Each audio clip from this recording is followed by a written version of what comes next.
بسم الله الرحمن الرحيم. درس جابان بجي اتامون درس سابو اجي غابون اندر كشف شبهات. كلامكم الماكي فإذا عرفت سيعندي أن هذا الذي نديه يسميه المشركون الشركة بالوئة في زماننا هذا اندر او زمان من دو مبوئة الاتقاد فيمده هو الشرك كأون شرك الذي أن شرك أنزل مجتنا فيه في مؤن القرآن أرلن وقاتل حبي رسول الله صلى الله عليه وسلم الناس وحبي ينبدن عليه هورمون فعلم أن وند شرك الأولين شرك أديب بن أخف بري هايفود من شرك دي شرك أهل زماننا ينب جمان مئن دون بردر دي أمرين بيجدي أحدهما قوتل إدين بيجدي أن الأولين أدنوا ببن لا يشركون لا يشركون ولا يدعون لندتا الملائكة ملائكة بن والأولياء والياء بن والأوثان سنم جدين مع الله وندد الله إلا سيونا في الرخاء حركو إنوين وأما في الشدة أما سكو إساتين فيخلصون هبلا ديننا لله ونند الله الدين دينكم كما قال تعالى ون الله تودون دالري وإذا مسكم الضر سيهدي اللر في البحر كما ضل مجرى من تدعون بن بونتون إند إلا إياه كهنا الله فلما نجاكم تمن من دندنون إلى البر فادك جردي أعرضتم ترمدون إريوغل الله وكان الإنسان لا تكنتون كفورا كو يددو الله دلنمو وقوله إكونغل الله تودو قل يو أرأيتم يتيلا إن أتاكم سيأريون عذاب الله لت الله أو أتتكم الساعة ما درنغنغل أريون أغير الله تدعون eko hina alla noddoton wowlanelam ɗum in kuntum si o laatiga soodo gina ko gonɓe balkoni iyahu ko kanko alla tigi tad'una noddoton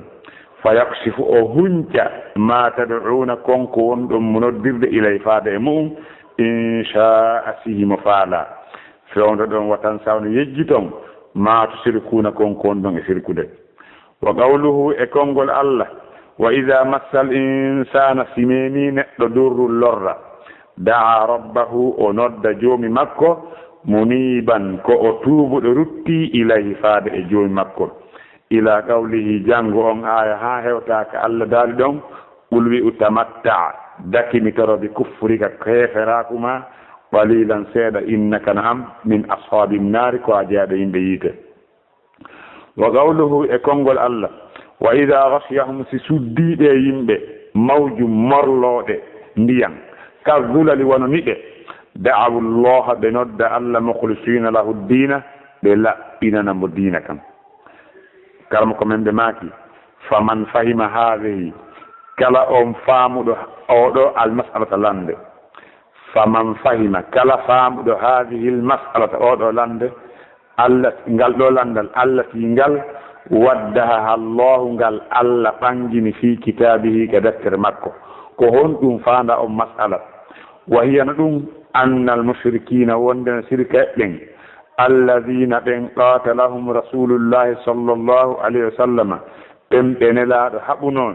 yad'una Allah ɓe nodda e Allah wa yad'una gayrahu ɓe nodda ko hina Allah kono noon fi rraha'i ko e newende wa amma fi durri amma fi hara ko lorra ma sattende amma si ko lorra wa shiddati e sattende fala yad'una ɓe noddata illa Allah ko hina Allah wahdahu kanko tum la sharika lahu Allah ala hawtiɗo fewndo ɗon wa yansuna fewndo ɗon ɓe yejjitay sadatahum kohoɓe maɓɓe mo faami ɗum ɗo tabayyana lahu feeñanaymo alfarqu ko sendi bayna hakkunde shirku ahli zamanina yimɓe zamane men wa shirki l awwalina e shirku attiɓɓen walakin ko woni ayna ko honto woni man yafham on faamiro qalbuhu ɓernde makko nden hadihi lmasalati oɗo masala faaman hara ko faamu rasihan tabtuɗo e nder ɓernde wallahu almusta'anu ko allah woni wallo yo allah woni ballo meɗen musidɓe julɓe hare ko ɗum kadi karma ko en faandi ɗo ɓanginen ɗum ɗo kadi ɓuri ko faamuɗen kon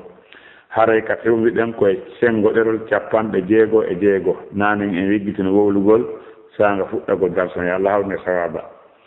kalma komin maaki fa ida arafta si a andi anna hada alladi yusammihi lmushrikuna no nde e ɗo hunde nde sirka ɗen wi'ata fi zamanina e zamanu men enen ɓe inna fi zamanina hada e zamanu men oɗo ɓe inna al itiqad woɓɓe inna kabirul itiqad si a faami huwa sirku lladi ko on sirku ko on woni sirku nasala fi qur'an mo ɓurano jippi e muɗum ko on woni sirku mo on mo ɓeetoɗo itiqad ko fi on sirku ɓurano jippanama wa qatala rasulullahi sallllahu alih w sallam nelaɗo haɗi annasa yimɓe ɓen ala e hoore mum faalam andu anna sirka al awwalina no sirku adiɓe ɓen akhaffu ɓuri hayfude min sirki di sirkaɓe ahli zamanina yimɓe jamanu men enen ɗum no ɓurdiri bi amrayni piiji ɗiɗi ahaduhuma gotele majji anna al awwalina no atti ɓen la yusrikuna ɓe sirkata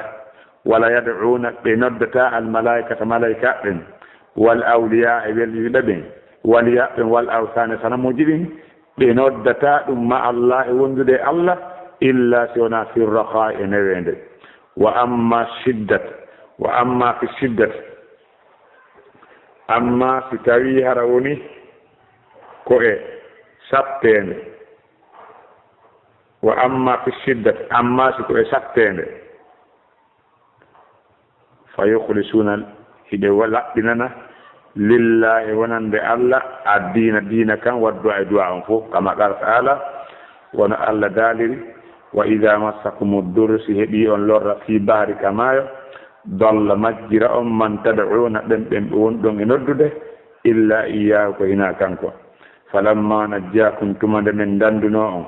ilal barri faade ka jorndi a'radtum ɓurni ɗon e jarnugol mo wa kana al insan neɗɗankelalde kafuran ko yedduɗo oɗo aya mo jannguɗen ɗo ma o jumla mo jannguɗen ɗo ilaka fa ida arafta si a andi yani si a andi ngal ɗo dewal a andi konko woni e hoore muɗum ɓen sirkayɓe e jamanu men ko faandano fewndo ɗon on ko zamanu cheikh mouhammad bin abdoul wahhab eɗen andi e zamanu makko hay fiino sakiti e jamanu men hande kala sirku kono ko e jamanu makko ɓurno ɗuuɗude alhamdulillah on sirku wonanoɗo waɗede fewndo ɗen e rewgol ƙabaruji ɗin enen si ɗum sifanama woɓɓe men hara en anda yonum enen en anda ɗum alhamdulillahi minen siga ɗin piiji men tawra ɗum hella ka amen few rewgol ƙabaru fewwoni donc hare ɗum ko yettude allah mawlanaɗo si tawi a andi wonde ɓeɗo sirkaɓe zamane oɗo sayhujo a andi koko ko ɗum woni ko sirkaɓe ɓen e jamanu nen a wonno e hoore muɗum si a andi sirku wonanoɗo waɗede fewndo ɗon e sirku wonanoɗo waɗede e fewndo nelaɗo fewndo qur'an jippi abou jahali en sirku on ko gootum a andaytode wonde sirku adiɓe ɓen ɓuri hayfude di sirku ɓe wonɓe sirkude e nguɗo jamanu ko sirku abou jahali en ɓuri hayfude ɓuri lo'ude di sirku jamanu men enen ka sakkitorum ɗo ɗum no ɓurdiri jeɓe ɗiɗi jeɓal aranal ngal no attinoɓe ɓen ɓe wonnoɓe e fewndo nelaɗo ɓe sirkanta allah e sattende e newende fewoni sanga satti sanga newi ɓe sirkana allah ɗen ɗon ko saanga sakki tum yani ko saanga newi tum ɓe sirkanta Allah sattay tum ɓe fewta Allah amma ɓe sirkayɓe ɗo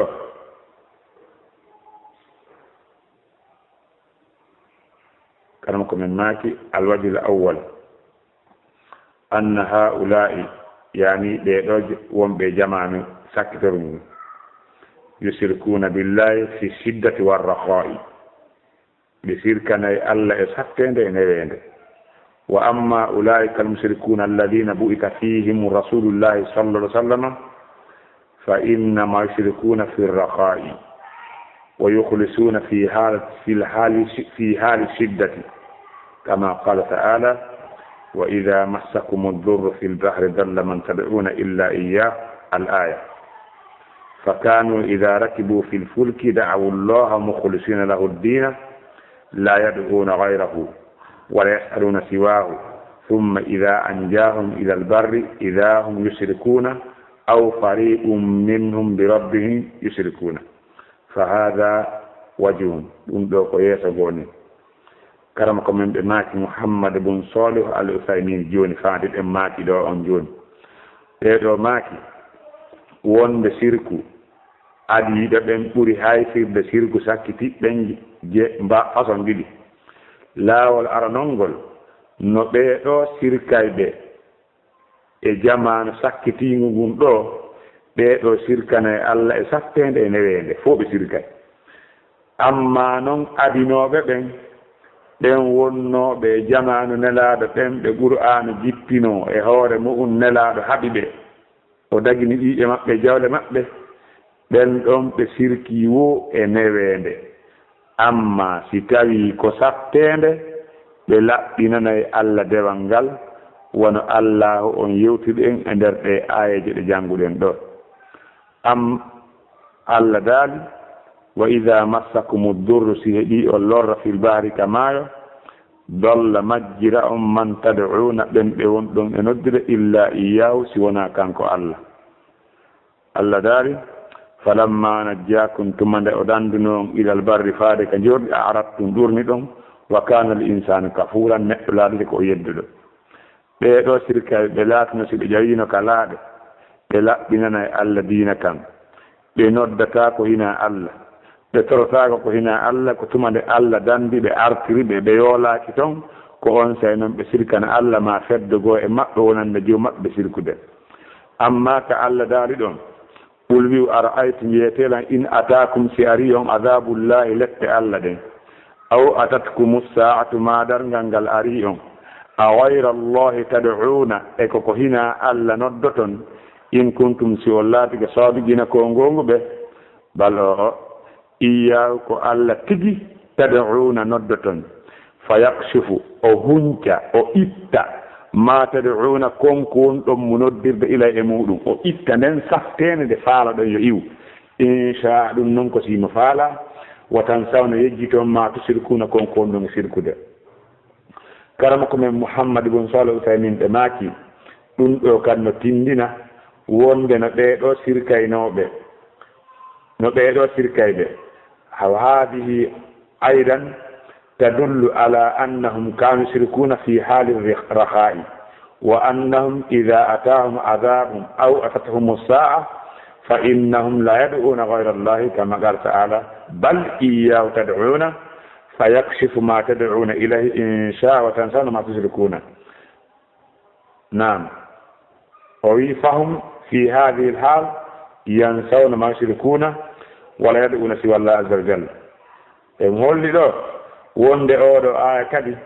no tindina wonde ɓeeɗo sirkaynoɓe jamanu nelaaɗo ko ɓe sirkata ko e alhaali newende wonde kamɓe si ari e maɓɓe lette ma ari e maɓɓe saayi o darngal ɓe noddata ko hina Allah wona Allah daalir noon ko woni ko kanko tigi noddoton o itta konko nodduɗon e muɗum simo faala yeggi ton konko ɗon sirkude on ɗon alhaali ɓe yeggide sanamuji maɓɓe nin amma kalma ko men maaki ɗon wa ida massal insana so heeɓi neɗɗanke durrun lorra da'a rabbahu o nodda joomi makko muniban ilayhi ko tuuɓre rutti e makko ila qawli ha hewti kongol Allah ngol mais ko honɗum woni ko faanda ɗum Allah daali wa ida massa al insana durrun da'a rabbahu muniban ilayhi thumma ida khawwalahu ni'matan minhu nasiya ثم إذا خوله نعمة منه نسي ما كان يدعو إليه من قبل وجعل لله أندادا ليضل عن سبيله قل تمتع بكفرك قليلا إنك من أصحاب النار أو كما قال تعالى في وندم فونتا بر أنار من كون دوني إلا ونام هنجيد كوت إتقول جم هري كلامكم من مات وإذا مس الإنسان سبين أن تدور اللرة عفوا وقوله تعالى كونغول الله تودون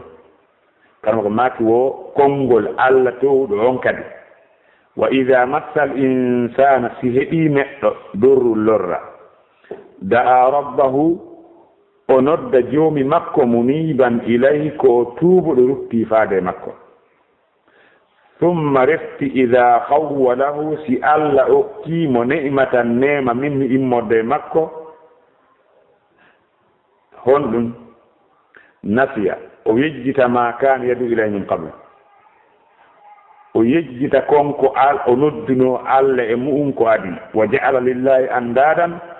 o waɗana Allah immo reweteɗo ɓa o hettika joni li dulla an sabil fi yo majji yimɓe ɓen e laawa Allah ngol Allah daali ɓul wi'u tamatta dakkimitoro bi kufrika heferatuma qalilan seeɗa innaka nan min ashabin nar ko a jeeyaɓe yimɓe yiite amma karma komin maaki ɗon wa qawluhu ta'ala konngol to ɗon wa ida gasiyahum si suddiɓe almawju morlooɗe ko ndiyam ɗan ko watta kon pelle ka maayo ka waaf morlooɗe ndiyam si ɗum suddiiɓe tarno e kaddulali wona niɓɓe wona duule hakke ko niɓɓiti da'awullaha ɓe nodda Allah mukhlisina lahu dina ɓe laɓɓinanamo diina kan ɗeɗo aya jantaɗe ɗo fof o aya jangaɗo o aya wonɗo ka simmore naɓe kan Israila o aya wonɗo ka simore Zumariba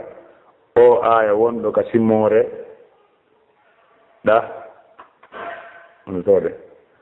aya wonɗo ɗon ka simore Israil aya wonɗo ɗon ka simore An'am aya wonɗo ɗon ka simore Zumari aya wonɗo ɗon ka simore Luqman ɗeɗo ayaji fof ko tindini wonde sirkaynoɓe adi ɗen ko e tawiɓe hiɓe e newende ɓe sirka amma e sattende ko Allah ɓe raɓɓinanta dewal ngal amma noon sirka ɗen e jamanu men enen baltode ko si tawi sattende ari fotta e boofode liɓaɗe e tatakele fotta sadakaji ndaaroji ɗuuɗa sanga satti enen sanga newi fof sirku on haale no hayti enen ko si tawi woni sattende ari sirku on noon ko ɗon ɓurta hulɓinade Allah hawne sawaba kalam komi manki faman fahima on mo faami hadi lmasalati oɗo masala o ngal landal ɗo allati on wadda allahu ngal Allah ɓangini ɗo fi kitabiga deftere makko Allah laɓɓini wayya on masala anna al mushrikina sirka ɓen alladina ɓen qatalahum rasulullahi sallallahu alih w sallam ɓen ɓe nelaɗo haɓɓuno fala yad'una illa allaha ɓe noddata falli wayya ɗum anna al mushrikina sirka ɓen alladina ɓen qatalahum rasulullahi sallallahu alih w sallam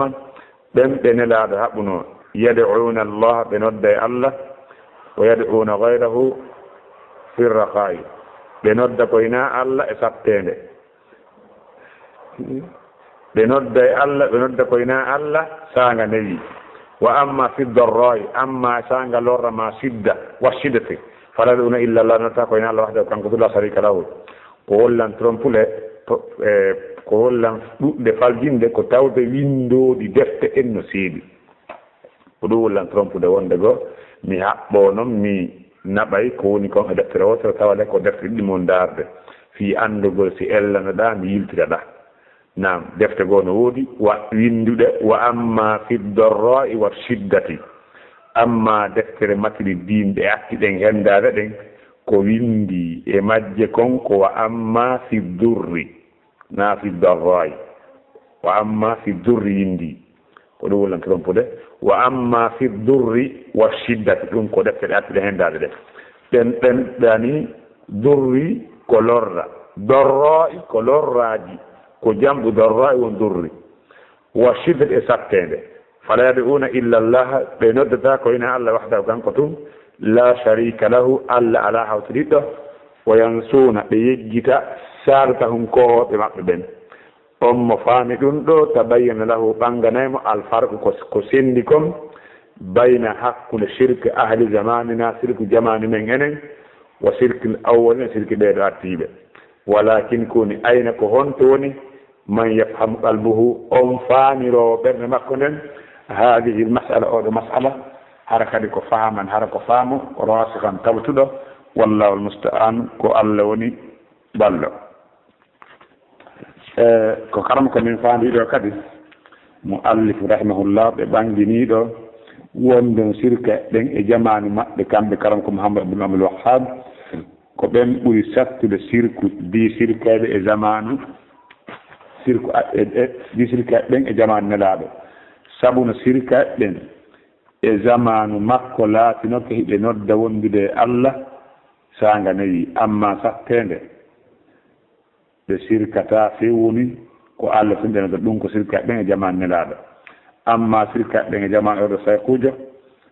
ɓe sirku maɓɓe on ko duumi ɗum sanga nede nde sattende